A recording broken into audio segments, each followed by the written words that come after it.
Friends, good afternoon, and welcome to another edition of SPTV News Live, where we keep you up to date on the latest horseshit in the criminal cult of Scientology. Today's video, compliments of Scientology's own website, allows us to get the first look at the elf, David Miscavige himself, attending the IAS Gala, big event in England at St. Hill, that happened about 3 weeks ago. And this video picks up from where we left off here, where you can see behind the scenes of Scientology's star-studded gala, where we see Tom Cruise, Jenna Elfman, and David Miscavige. But now, Scientology, just yesterday, releases photos of the reclusive elf himself at IAS Gala in England. So on their own website, you can see they have these flashy pictures that they finally put out. David Miscavige, by the way, real quick, is getting very confident in coming out of the shadows, promoting events. And we just talked about a few days ago about him coming out to LA here at the Shrine Auditorium. The pandemic's over. Never mind the Danny Masterson allegations. Everything's fine. We got Tom Cruise to go to this IAS gala and pimp for us. It's all over social media. So he's really getting his rocks off on, coming out of hiding, so to speak, while he's being served in multiple fucking lawsuits. So there you go. They're glossy photos. No one can accuse them of not having pretty good production value. It's the 39th annual celebration anniversary, and they didn't have this big one at St. Hill until the last time they did it was 2019. So again, it's a big freaking deal. You can see them using special exposure techniques to make the audience look like it's bigger than it is. They said that there's 6,000 to 7,000 there. I'd say there's less than 1,000. There's the elf himself walking onto the stage. There he is again, looking diminutive compared to the audience members. There he is putting his fist over his heart, and very appropriately. And there he is smiling for the cameras, blah, blah, blah. So there you go. Look at that. Does that look like there's more than 1,000 people there? If that, despite their photographic extravaganza way to manipulate the lens. What else we got here? Okay, so that's basically it. But the good thing is we can get some insight as to who these people are and what the hell's going on. This basically has to do with, so we had Tom Cruise show up, which is a surprise. It shows that he's still in Scientology. Jenna Elfman, because she was emceeing on Sunday night. They had it Friday, Saturday, and Sunday. And then Bodhi Elfman, her husband, was there. And then you get to see a couple more celebrities in this, a little more whale watching, and who was in the elite front row. These are the people that shill and give over the most money for the cult, where they're recognized. And we can get a breakdown from Tony Ortega's article this morning on more about this and who the hell these people are. So there he is, gloating and happy to be out of hiding. And again, what's to fear? Scientology finally uploaded its press release and photo gallery from the return of the annual IAS Gala to St. Hill Manor in East Grinstead, England. The first time it's been held there since 2019. Just let me check to make sure you guys can hear me and everything okay. Okay, we're good to go, right? Sorry for being overly paranoid about that, but we've had sound problems. Scientologists who attended the 3-day event were quick to post a lot of images of the venue, the other attendees, Tom Cruise, their meals, and even some of the musical acts, not least Chili B, that performed on Sunday night. But for some reason, they were very disciplined about not posting any images to social media of the elf himself. Stand by for a drink of water. The reason for that being is because he has to look perfect, and you better be damn sure they're going to wait a few weeks, put it up on the official website, and make sure that he's photo edited and photoshopped in a way that makes him look as plastic as he really is. But now we can see at the cult's website images of the elf giving his usual 3-hour speech. If you're lucky, sometimes it can drone on for 3+ hours. On Friday night, which was summarized in the press release and listed these accomplishments that Dave was boasting about. Here you get some insight on how this is mostly bullshit, but it doesn't really say statistics you would expect to see. For example, volunteer ministers delivered 9 million hours of one-on-one help between 2020 and 2023. The volunteer ministers are the vultures that you see show up at everything from 9/11 to Hurricane Katrina. They deliver touch assist and water And they're a front group that pretends to help for various reasons. But basically, if Scientology is pointed at for criminal accusations and, hey, you're occult and evil, they simply point to their front groups, be it Narconon, the Volunteer Minister, I can't even say it, thank God, which means the program is going out of my head. Volunteer ministers, wives, etc., where they can say, what are you talking about? We help people get off drugs. We gave touch assist at 9/11, etc., etc.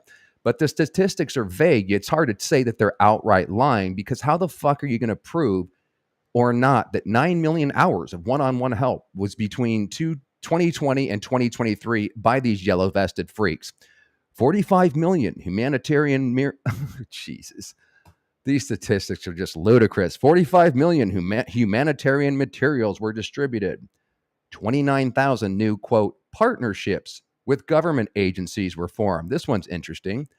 This means that if the statistic is correct, that in addition to the LAPD, the Clearwater Police Department, etc., they have added 29,000 new safe-pointed partnerships with government agencies. So they probably have more police in their pocket, government agencies, etc., which is per their policy. Scientology TV gained 20 million new viewers. Again, how in the horse's ass do they calculate that?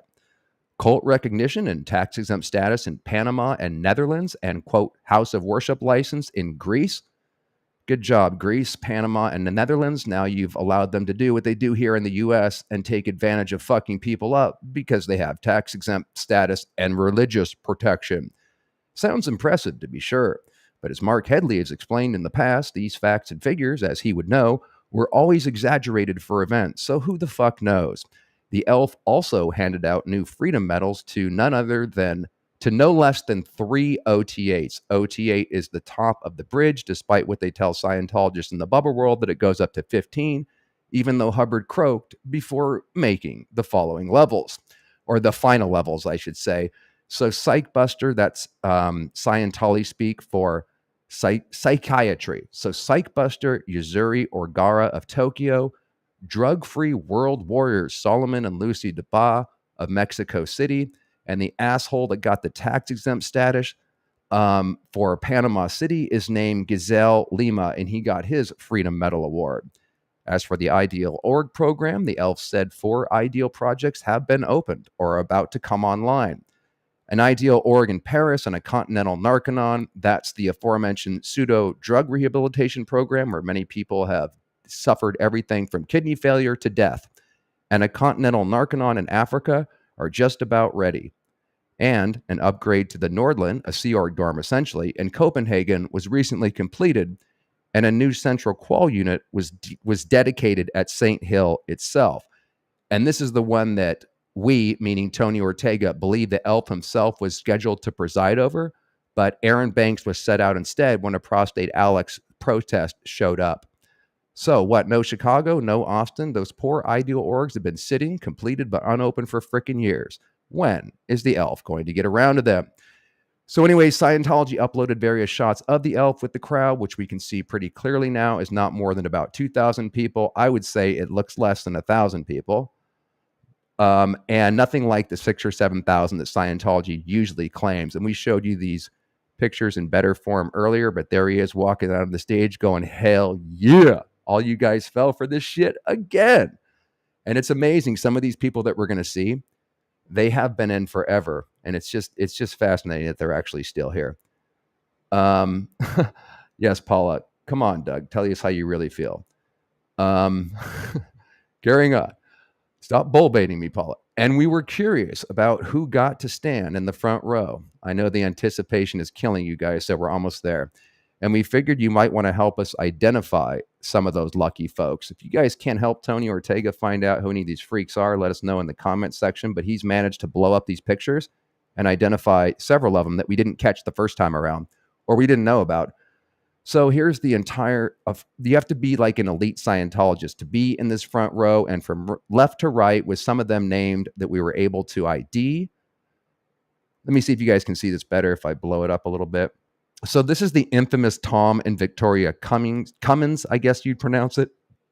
Obviously that's him on the left, I think, and her on the right. And they've been donors huge donors forever. They can always be counted on by the elf to hand over lots of money because they make lots, because you have to be rich in general to be a Scientologist and go up the bridge. We have Jim Bridgeforth. I don't know who the hell that is. And I do recognize, of course, Kathy Feshbach, another lifer who is a rich Scientologist that will never fucking escape. Tom Cummings and Jim Bridgeforth are degulated electricity barons in Florida, of course, because that's where one of the cult headquarters is at, known as Flag Land Base, who have each given the IAS, that stands for International Association of Scientologists. That's what the event's about. And it's collecting a war chest of money to defend against the cult's actions. IAS, tens of millions of dollars. This is an important point because they only need X amount of whales to keep this thing going. So it doesn't matter that they're not getting new people so much. They just have to get the right people, keep the people in that have been giving them millions and millions, and make sure they never leave and they're always kept in the bubble and ass kissed. But you can see by the figures we're going to show you how much money they make with only having 25,000 members, give or take, all across the world. And that includes staff and Sea Org. Kathy Feshbach's husband, Matt, was the first $1 million donor in the cult history back in the late 1980s. And he was the first to get to try out, lucky him, the superpower processes. Years before the superpower building, aka Flag Building, was opened. And Matt and Kathy, which also happens to a lot of Scientologists because they run pyramid schemes themselves often and get caught, also got dinged in a years-long tax fight. I'll link this in the description box so you can see, because so many top Scientology whales do get involved in scandals because they create scams themselves. I'm sure it's only a matter of time before Grant Cardone goes down too. We got to do a video on him because he's like squealing like a pig lately too. Anyways, Alan and Sheila Atkinson Baker. Let us find out more about who these are, because you're not going to make this personally, giving them about 17 million. It's a tie between Nancy Cartwright and Jenna Elfman as to who is the most hardcore and who would be likely to leave first. What do you guys think that have been following Scientology? I don't think either of them will leave. But if they did, who do you think it would be? This is another infamous character, Craig Jensen, who's been in for 5 eternities. And then we have Moises Agamai. Let's find out who these people are. Moises Agamai is a wealthy Mexico City developer who has many projects in, of course, Clearwater, Florida, including the bank building that he rehabbed as condos that include the double-floor penthouse for Tom Cruise. And then these are people that we have not identified, but let me blow this picture up. They're kind of hard to see, but do any of you guys have any idea who these people are and how they got lucky enough to be included in this front row with the likes of the voice of Bart Simpson? Lots of Freedom Medal winners here. Help us ID them. The only one Tony was able to pull out here was this character who I've seen a lot, man. Again, another forever in, Brian Daniels, and he's the CCHR UK, probably the head of that, and that stands for Citizens Commission on Human Rights, and that's their extreme anti-psychiatry stance and front group. And there's even more here at the far right. Oh, and here we go, the infamous Jenna Elfman. Now, again, if a picture is worth 1,000 words, she's got that Mike Rinder stare, man, right before he was about to get out. Let me show you. Let me blow this up a little bit and boot you guys out of the chat just temporarily. But this is interesting, man, because you can, maybe she'll be the first one to go out. My money's going to go on her because look at the eyes and look at this. I swear, I remember right before Rinder got out, he was at one of the events in LA and he was speaking and saying all the right words, but he had this terrorized look and this fake plastic phony smile that was covering just this look of terror. At least that's what I see. What do you guys see? See a better picture of her. She's like, I'm so happy to be here. And if I say anything, my whole life's going to change. I hope she does get out, man, because, wow, she will go through a massive transformation because she really, really, really believes in the tech and Scientology. She's been in forever, and she would claim it just solved all of her problems. And she's also been one of the biggest biatches when challenged by people. Anyways, throw you guys back in the chat here to that terrifying photo of Jenna. And then we have Scientology also posted a nice, are we on there? Yeah. Scientology also posted a nice photo of Jenna Elfman, who emceed the Sunday night concert. Doesn't she look thrilled? No, she does not. Well, Dave, you pulled off quite a party. And sure, you're looking healthy, not least because of all the plastic surgery. For your 63 years of age, Los Angeles, are you ready for the Elf's next big event on December 16th? That was covered here, where we asked the question, will the Elf have the nutsack to arrive in Los Angeles? Will David Miscavige attend Scientology's New Year's event amid many, many lawsuit threats? Only time will tell. So we have one other thing to cover here that jumps off of this. Throw you back in the chat. If you guys want to know the answer to that, by the way, we covered that in that video. It looks like he is going to show up because he's feeling confident, and I'll link that in the description box. But this is another new thing that we learned about that's never happened before. Scientology boasts that it has more big donors than ever in new Flier, and you saw some of those donors, and let's go over this article here. So there's Tom Cruise. Thank God they got him to show up, because he's a big reason why probably the Elf is feeling so confident and pimping himself out there, and that was a huge, huge win to show that he still is in the cult. We're learning more about Tom Cruise's big night at the IAS Patrons Ball. We want to thank the reader who forwarded us to a flyer they received from the New York Scientology org, which is planning on showing a video of the recent IAS Patrons Ball this Saturday. Why is this significant? Well, in a number of ways, we think, and we want to get your thoughts on it as well. You already, you already know that the annual IAS Gala returned to St. Hill Manor in East Grinstead, England, on the weekend of November 3rd to the 5th for the first time since 2019. It's traditionally one of the cult's big annual events, and it takes place under a big tent, appropriately so, on the property, because it is a circus after all. The first night on Friday, Scientology leader David Miscavige, he gives a big speech about how great everything is and how Scientology is expanding and how Danny Masterson was wrongfully convicted by leaps and bounds, and he announces the year's winners of Freedom Medals, which we just went over. And then normally, and I remember this in the cult, so, wherever the event's held, whether it's East Grinstead, Los Angeles at the Shrine, like it's going to be this year, they are recorded, professionally edited, and then beamed out to the other orgs to watch these events. And then they get all the Scientologists, they call them on the phone. They literally bug the shit out of you to get you to go down to your local org and watch this event, because it counts as a stat, and they really need everybody to see this. And it's one of the main things that can make a Scientologist leave, by how much you're asked to go to fucking events. And I'm not kidding. Normally, a week or two later, video of the event is shown at the cult's other orgs around the world for those Scientologists who were unable to go to the event in person, or those who were dodging the event because they are losing interest in Scientology, but they always have to put on a happy face, even if they're mentally out years before. The second night of the cult event on Saturday is when everyone dresses in black tie, and the Elf recognizes the year's biggest donors. And this is known as the Patrons Ball. We discussed that on the Tom Cruise video and my experiences going there. It's basically you get to be a Hollywood star for a day. It's a smaller affair, and video of this event is not normally shown to the rest of the orgs in subsequent weeks. I've never seen this event shown. It's kind of only the elite whale Scientologist contributors. So it's interesting that they're taking a chance showing this, because you'd think they wouldn't want to necessarily show that. But fuck it, Dave's on a roll. But this year is different. We're learning that video of the Patrons Ball has been showing up at the orgs typically a week after the Friday night event was shown. And another difference this time was that actor Tom Cruise not only made the scene, as he has in the past, but that his involvement was so public, with so many photos of him mugging with his fellow cult members, getting out to social media, which is exactly what they wanted to have happen. What this flyer tells us is that the Patrons Ball video will be shown at the New York org this Saturday, and that it's for the first time ever. This just wasn't done in past years. That's correct. So not only has David Miscavige post-pandemic returned the IAS event to England, he wants the rest of the Scientology world to see him handing out trophies to this year's biggest donors, which he has never done in past years. Also, the flyer makes this claim about that night of trophies. Quote, "It's also a record breaker with the highest number of patrons ever acknowledged on stage at an IAS ball."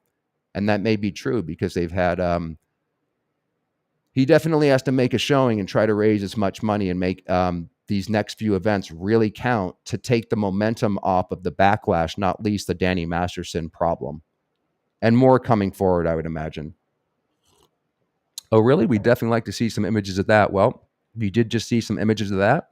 We pointed out in recent years that although everything we've seen indicates that the cult's membership is still dwindling, the elf is somehow still getting more and more wealthy people to make huge 1 million plus donations to the IAS war chest.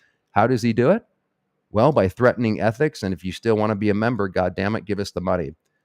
Let us know what you think about the flyer's claims and about the elf's decision to show the rest of the cult what it's like when he's stroking the big balls or the big donors at the IAS patrons ball. And here's the flyer. So come and see. This gives you a sample of just how what I was receiving in the mail all the time, and how every single new event, no matter how big or small, is always the best and the greatest. So get a load of this. Come and see the IAS 39th anniversary patrons ball. For the first time ever, we will be holding a showing of the IAS anniversary international patrons ball held at St. Hill. This IAS patrons ball is like no other ball in history, of course, with a completely reimagined awards presentation, the most creative and unique you've ever seen. It's also a record breaker with the highest number of patrons ever acknowledged on stage in an IAS ball. This is one of those extraordinary events you just have to see for yourself. Spread the word to everyone you know, and if you don't, we're going to call you multiple times until you finally agree to come. Bring your family and friends and hold them hostage at this event.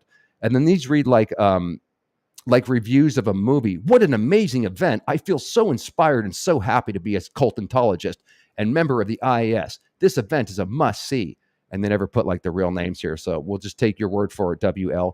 This was a mind-blowing event. It was so aesthetic from beginning to end. Those video presentations were so fucking good.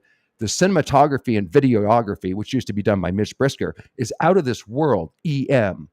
Massively staggering and thrilling. What a surprise. The videos were just so inspirational, man. Maximum creativity. The way everyone was just validated was breathtaking. TD. So there you go, man. I had to, again, one of the best things about being out of the cult is I never have to get amped up, take the phone calls, pretend that I haven't heard that a million times. And I used to get jazzed about those things. And I know they sound stupid from the outside looking in, but I did think each event was going to be more mind-blowing than the next, even though I know it was always going to consist of David Miscavige, rambling on for 5 hours while throwing up hypnotic graphs and bullshit figures. Anyways, that's basically the end of it. Let's see if there's anything more on that real quick. I don't want to torture you anymore, but you get the idea. I mean, he's really coming out in full force and is confident. And that just gives him, I would say, more chance of finally being served, even though they're going to have a shitload of security at the Shrine event. And he probably will go there. That's my guess. You do have a lot easier access to him because the Shrine, just has a gate. And then there probably will be people protesting outside. And it's not like St. Hill where they have you behind a fence and then they gate. And then Tom Cruise had to fly in and then parachute off of his helicopter. Not really, but what I'm saying is he did helicopter in. It's very easy to get the elf and the other elf, Tom Cruise, out of there real fast. But he's going to have a much more difficult time at the Shrine. But you damn well better believe that he's going to come with his massive security if he does in fact show. Do you guys have any questions before I roll out of here? Because I have to roll out of here very, very shortly to do an interview with the lovely Bryce. I think that'll be interview number 3 with her, but I have to roll here. Let's see. So 2 Elf. Lynn, how you doing? 2 Elf and Elfman. Oh, very clever. Watch out, Santa. They will try to recruit you next. That's funny. A werewolf. Haven't seen you for a few days, my friend.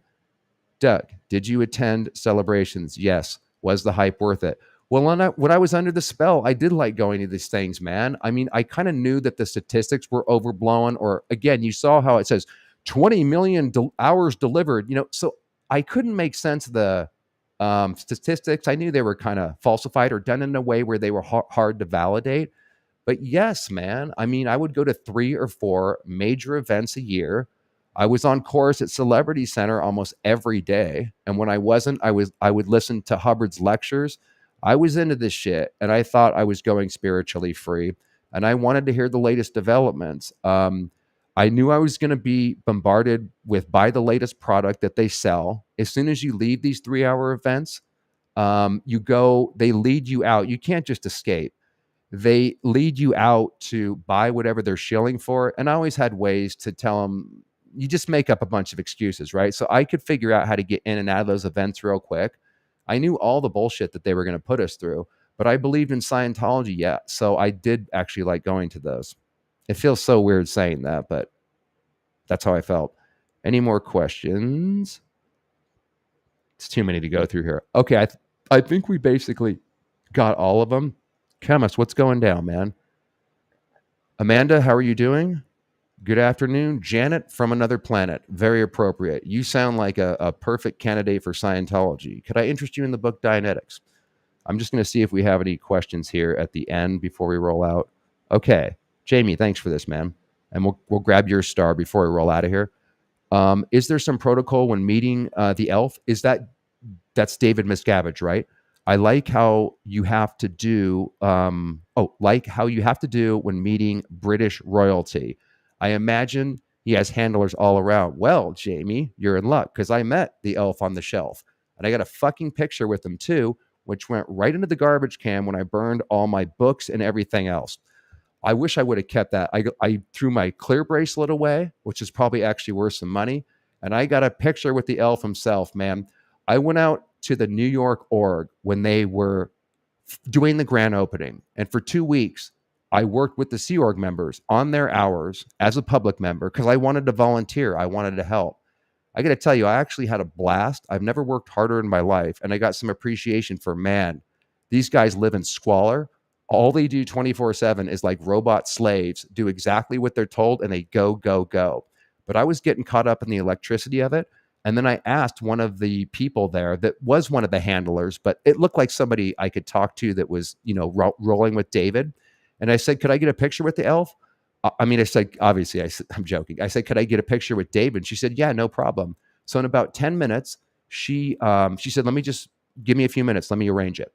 So on the second floor at the New York org, he came over and I put my arm around him. That probably pissed him off. And I got a shot of him. And I was super proud of it, like I said, until I threw it in the dumpster fire, which really sucks because I wish I could fucking show that to people. I didn't know I was going to be speaking out about any of this, and it was necessary to get rid of that crap to get it out of my head and physically get it out of my life. But it'd be nice having a YouTube channel now where I could just show you all this memorability and bullshit I had. Pete, how are you? Hey, Doug, do you have internet interest in reading Mitch's book? Sorry, joined late. If you covered this, yeah, I would. I would have interest in reading it. Yes, I'd like to know what's in it. If you guys don't know, Mitch Brisker is the one who made quite a bit of money working as David Miscavige's right-hand man. He has unique insight into him. And he recently got out and he wrote a book called The Big Lie, How I Made an Evil Cult Look Good, or something like that. Right, Pete? Anyways. Okay, so Jamie, I hope that covered it. There was no protocol. I didn't bow to David Miscavige. I make damn sure he bowed to me. No, I'm just kidding. But I did feel intimidated. He did have handlers around him. And it wasn't a problem to get a photo with him because they knew I was working with the Sea Org. I'm in with the cult. They know I'm a Scientologist. So it was no problem. I will hit you back soon, Paula. I'm not sure what I'm supposed to hit you back on, but I'll do it. I thought there was one other question, Star. I saw your question. Let me grab it real quick. Stand by, please. I just don't want to miss Star's question. Okay, there it is. Last one, then we'll roll out. How do you deal with 3+ hours of the elf yakking away? Remain in the trance that I've been put in for 30 years, none the wiser, and just get super hyped. No, I'm just kidding. I didn't really like the, by hour 2, we're all exhausted. Nobody really actually likes to sit there for 3 hours. But God damn it, every 5 minutes, I swear, every 5 minutes, we have to get up out of our seat and we have to fucking clap because there's some new graph that he just flipped over. You know all the points where you're supposed to clap. And you can't sit. I mean, after a while, towards the end, 2006, just 2007, a year before I was about to wake up or two, I did finally say, I'm not fucking standing up anymore, dude. And it was like a big rebellious act because everybody has to stand up. And it really is like every 5 minutes for 3 hours. This is also why I was, while you're told that you need to bring friends or it's a good idea, hey, it's a perfect introduction to bring your friends. You know, Celebrity Center can be kind of scary. It can be weird taking them into an org. But if you bring them to an event, it's kind of like a party and they're not intimidated and they can see this flashy event. I never wanted to take my fucking friends here. I'm like, this would make them stop being my friend because I knew how brutal it was. But like I said, I love being a Scientologist so I could tolerate it. But almost nobody likes listening to David Miscavige. But they're never going to fucking say that or else you'll wind up in ethics. So you just go along with it. You want the tech.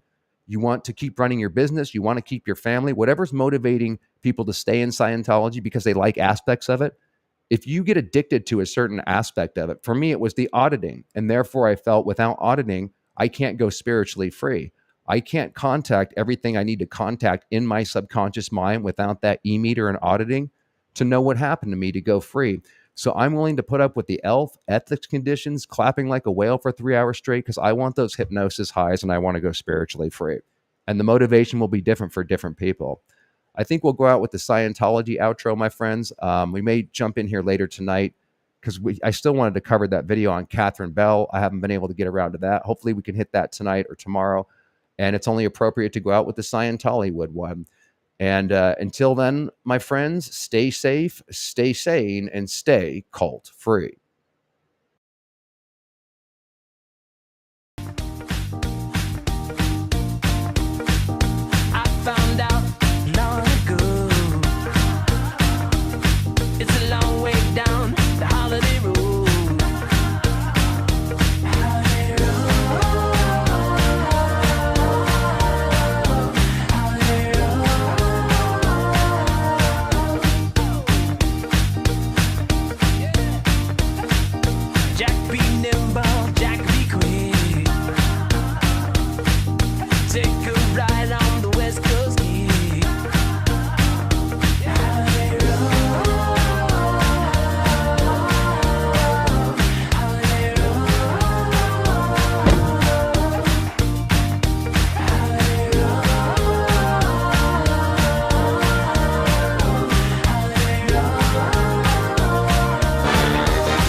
What's your dream? Some dreams come true, some don't. But keep on dreaming. This is Hollywood.